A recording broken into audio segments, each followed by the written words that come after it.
भाई साहब, प्रशांत किशोर जी का मौन व्रत 24 घंटे के बाद टूटा और उसके बाद उन्होंने बहुत सारी बातें की। उन्होंने कहा कि भाई, जिनको लगता है कि मैंने 3 साल बिहार घूमा है चुनाव में और मेरे पास पैसे खत्म हो गएंगे, अब मैं क्या करूंगा, तो उनको मैं बता देना चाहता हूं कि मैं 5 साल में जो भी कमाऊंगा उसका 90% मैं जन स्वराज पार्टी में दान कर दूंगा या फिर लगाऊंगा। उसमें दिल्ली वाले फ्लैट को छोड़ करके मैं सारी संपत्ति जो है अपना जो है इसी में जन स्वराज पार्टी में लगाऊंगा।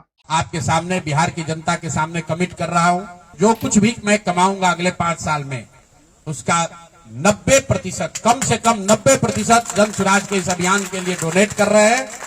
यही नहीं, पिछले 20 वर्ष में मैंने अपने द्वारा अर्जित की गई जो भी मेरी चल अचल संपत्ति है, मैंने अपने परिवार के लिए दिल्ली में एक घर को छोड़कर बाकी सारी संपत्ति को जन स्वराज के इस अभियान के लिए डोनेट कर रहा हूं।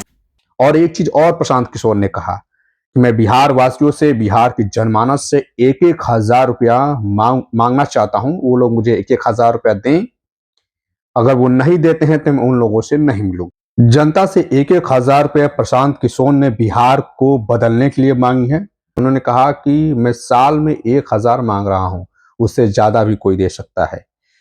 प्रशांत किशोर ने एक बड़ी बात कही कि सरकार ने महिलाओं के खाते में 10-10 हजार रुपए भेज करके वोट खरीदे हैं। अब इसके बाद सरकार के वादे के मुताबिक 2-2 लाख रुपए महिलाओं को नहीं पहुंचे तो मैं प्रत्येक मंत्री का घेराव करूंगा और जिन अधिकारियों के मिली भगत से ये सब सारा कुछ हुआ है उनका भी घेराव करूंगा, यहां तक उन्होंने कहा।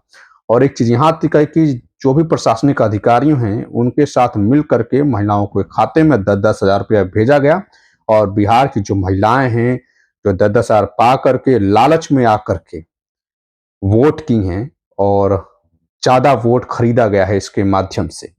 तो सोचिए, प्रशांत किशोर अपना मौन व्रत तोड़ने के बाद इतना कुछ कह गए और यहां तक कह गए कि भाई 90% संपत्ति जो है जन स्वराज में वो लगाने के लिए तैयार है। और उन्होंने कहा भी है कि बिहार को वो सुधारेंगे चाहे कुछ भी हो जाए।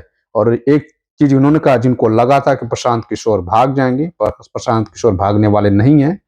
वो लगातार बिहार के लिए काम करेंगे और 5 साल में जितना भी वो कमाएंगे 90% जन स्वराज पार्टी में लगाएंगे। बाकी प्रशांत किशोर की इन तमाम बातों पर आपकी क्या राय है, हमें कमेंट करके जरूर बताइएगा। नमस्कार।